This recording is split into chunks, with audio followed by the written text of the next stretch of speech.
नमस्कार दोस्तों, स्वागत है आपका क्रेजी क्रिप्टो मिंटू में। दो चीज आज ट्रेंडिंग में है। OKX एक्सचेंज जिसने कहीं ना कहीं इंडियन यूजर्स के लिए और समस्या पैदा कर दी है।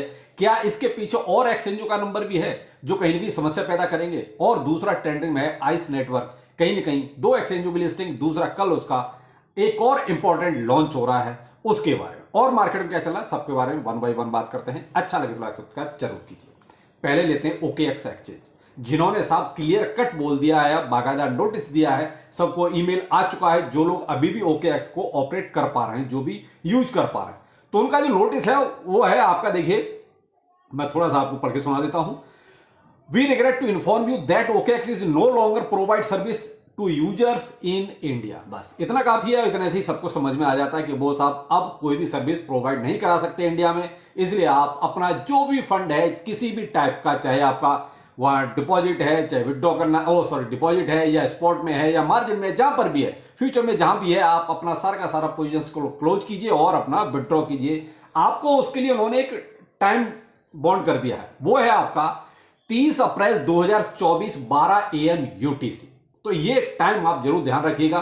लेकिन मैं तो यही कहूंगा कि इस टाइम का भी क्यों इंतजार करना भाई, बहुत सीधी सिंपल सी बात है। जब अगले ने सामने आके बोल दिया कि भाई हम अब आपको सर्विस नहीं दे सकते इंडिया में किसी भी तरह की, यानी जो लोग अब तक यूज कर पा रहे, देखिए नया तो डाउनलोड कोई कर ही नहीं पा रहा, तो जो लोग यूज कर पा रहे थे, जिनका पहले से OKX था, तो वो देखिए आप अपना, मैं तो यही सलाह दूंगा, पहले से भी यही कहता हूं भाई, देखिए ऐसे एक्सचेंजों पर जो फिलहाल FIU की लिस्ट में यहां पर बैन है, उनको फिलहाल आप अवॉइड करें तो ज्यादा बेहतर है।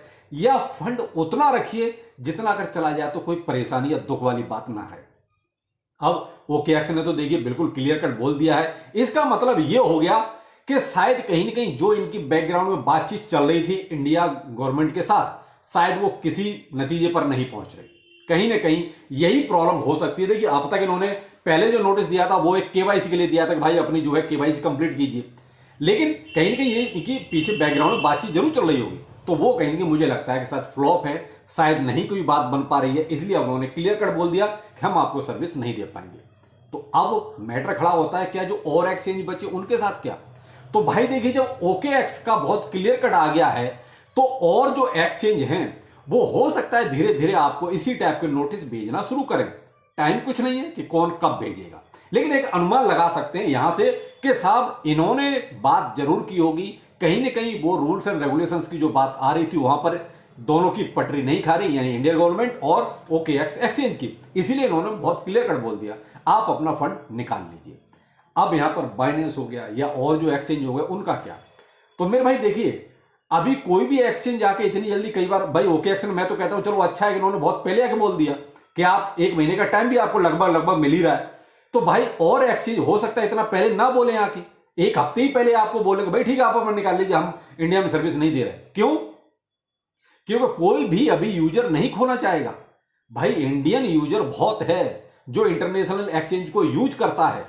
तो मे भी अगर ऐसा सीन रहा, कहीं मान लीजिए जो और एक्सचेंज बात कर रहे होंगे बैकग्राउंड में पर्दे के पीछे, अगर उनकी भी कोई बात नहीं बनी तो आपको इसी टाइप का नोटिस एक बाइनेंस से भी मिल सकता है। जो लोग अभी भी बाइनेंस ऐप को इस्तेमाल कर पा रहे हैं उनको, देखिए जिन्होंने डाउनलोड ही नहीं किया उनकी तो कोई परेशानी नहीं है, लेकिन जो अभी भी बाइनेंस को यूज कर रहे हैं, मे भी हो सकता है हफ्ते 10 दिन या उनको भी ऐसे लगे कि भाई उससे पहले तो 1 हफ्ते पहले आपको नोटिस भेज दिया जाए।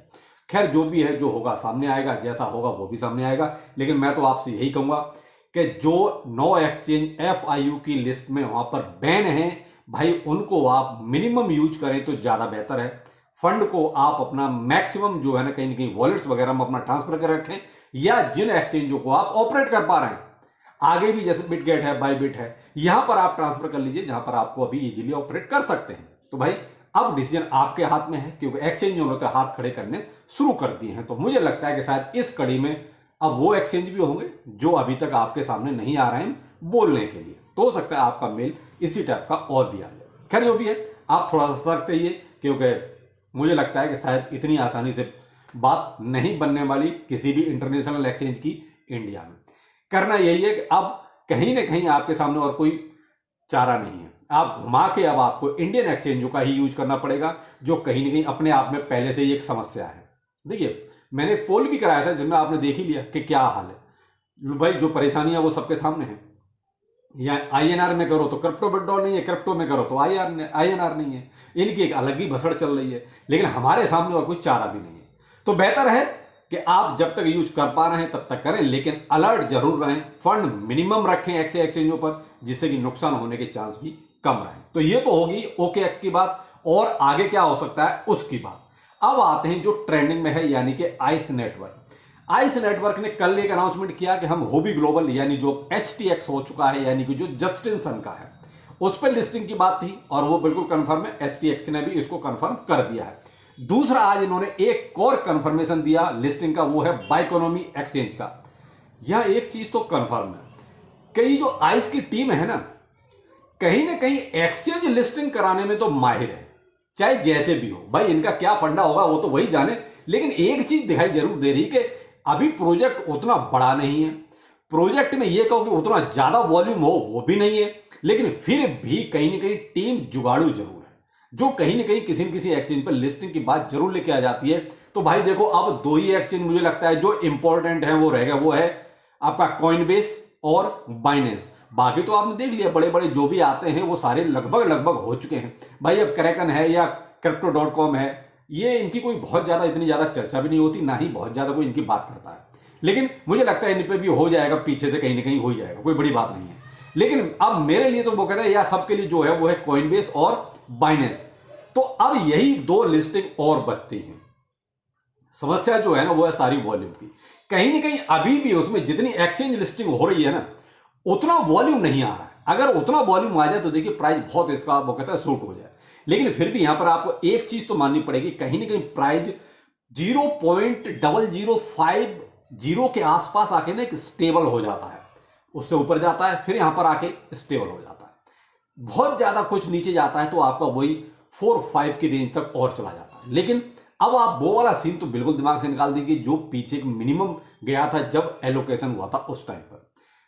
कुल मिला के देखा जाए तो अब एक प्राइस का एक रेंज पता चल गई कि आपका 45 से लेके और 50 के बीच में कहीं ना कहीं अगर आता है तो यहीं तक आता है, इससे ज़्यादा नीचे नहीं जाने का ज़्यादा। तो जो भी है मैं तो यही कहूँगा, देखिए कल जो टेस्टनेस इनके जो लॉन्च होना है, जो ये अनाउंसमेंट करने वाले हैं, देखिए उसका इंपैक्ट एक बार को तो प्राइस पर जरूर आएगा, तो उसका फायदा आप जरूर उठाएं। देखिए ऐसा ना हो कि ये तो देखिए मार्केट है, अप एंड डाउन चलते रहते हैं। हम ये नहीं कहेंगे सब बिल्कुल जम के बैठ जाओ, नहीं साहब, हम मार्केट में पैसे के लिए आए हैं।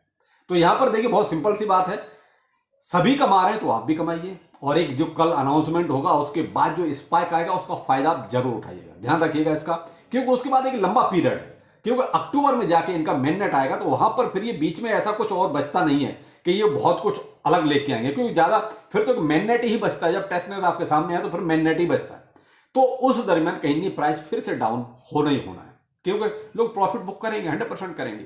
अब प्राइस में स्पाइक कब आएगा? जब इनकी टीम, मैं देखिए कमेंट भी डालूंगा, कल के बाद डालूंगा, कल इनका देख लूं जरा कितना क्या स्पाइक आता है, उसके बाद में कमेंट थोड़ा पोस्ट अच्छा खासा डालूंगा जिससे कि इनको कुछ समझ में आए।